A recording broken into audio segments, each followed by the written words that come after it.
Founded in 1612, St. George's was Bermuda's very first capital. It is a historic and quaint town that is located at the eastern end of this beautiful island. You certainly get a sense of its rich history as you walk around the town and explore the cobblestone streets and narrow pathways. This town has actually been named a UNESCO World Heritage Site, so it is a must-see when visiting Bermuda. Hi, I'm Michelle from Our Everyday Places, and today we're going to take a closer look at the town of St. George's and all it has to offer.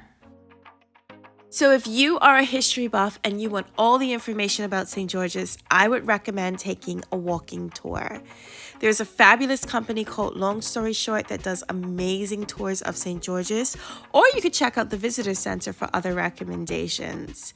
Now, St. George's does have narrow, quaint, windy streets, and some of the historic buildings are easily marked, but others are not that easy to identify. So if you want all the deets, I would say get a walking tour.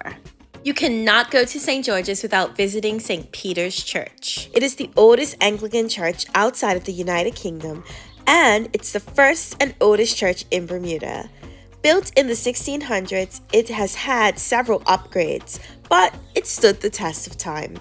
Inside of the church, you will find a gorgeous cedar beam ceiling, memorials of former members and soldiers, and artifacts that tell the story of the sacred church.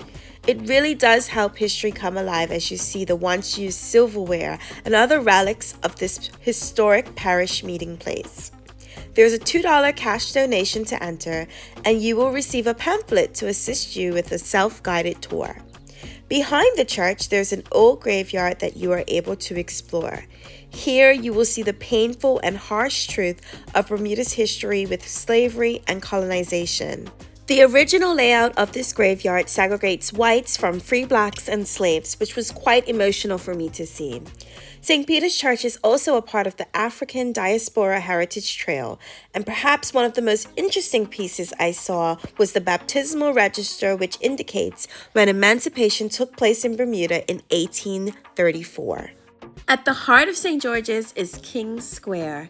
Here you will find town hall, restaurants, and shops, and if you make your way over to Ordnance Island, you can see the replica stocks and dunking chair, which was a form of punishment back then.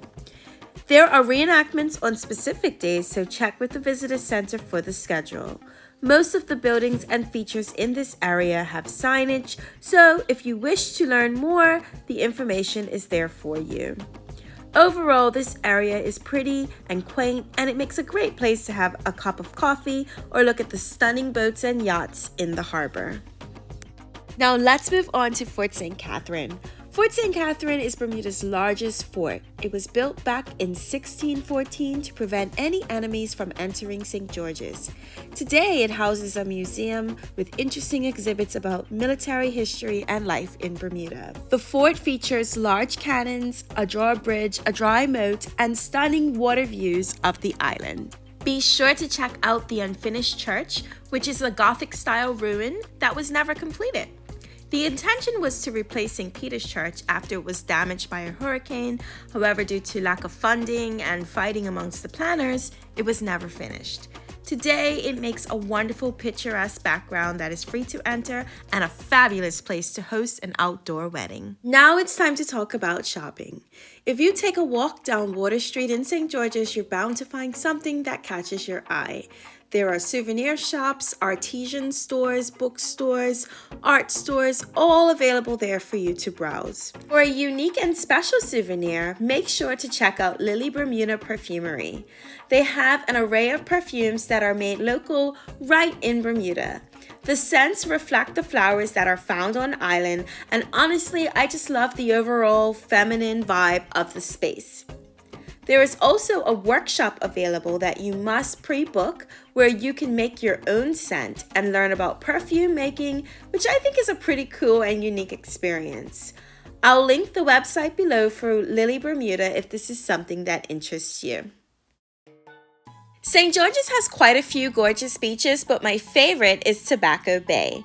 This is a fully equipped beach with chair and umbrella rentals, snorkeling gear, a restaurant, and bar. The water is crystal clear and shallow, making it perfect for snorkeling and for young kids.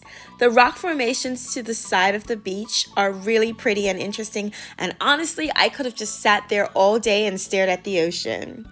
They have a pool table right by the beach, so that could be fun. And they also have a shaded deck patio for eating and taking in a drink or two. I tried their delicious rum swizzle and it was absolutely delicious.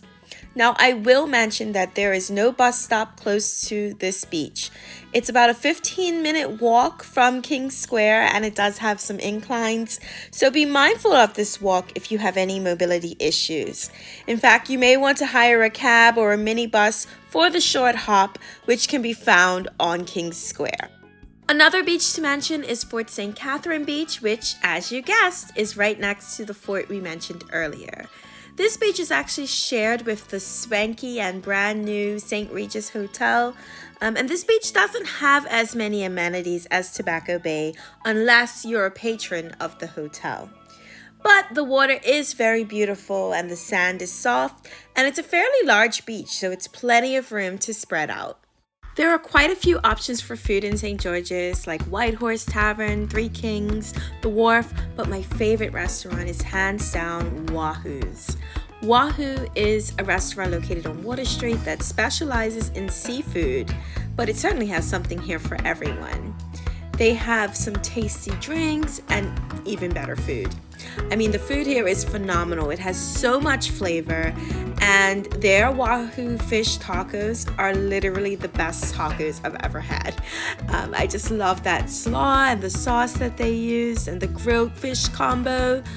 Oh my God, I'm drooling just thinking about it. The restaurant has water views and you can request a seat by the water if you wish. And while I was there, I saw a school of parrotfish, which was very exciting, especially for the kids. The service was great and I highly recommend this restaurant. I know for sure that I will be back. Looking for dessert? Look no further than Temptations Coffee Shop and Cafe. They serve a wide variety of desserts, sandwiches, and paninis. And in the end, I ended up choosing this pineapple mandarin cupcake, and it did not disappoint. You can get to St. George's by way of taxi, ferry, bus, or a combination of all these methods. You could also rent your own electric vehicle for the day so you can come and go as you like. If you're coming to Bermuda by way of cruise ship and docked at Royal Naval Dockyard, you are literally at the opposite end of the island, and getting to St. George's can take between an hour and 15 to an hour and a half if you're on the bus. You can always check with the Visitor Center in Dockyard for advice on the best way to get to St. George's. And once you arrive, know that most things are in close proximity to each other. It's a very walkable town. But once again, if you have mobility issues, you may want to do a taxi tour to transport you from place to place. All right, guys, I hope you enjoyed the overview of this historic town. I hope it assists you in planning your next trip to Bermuda, and I will see you guys in the next one. Take care. I hope all is well, and bye, guys.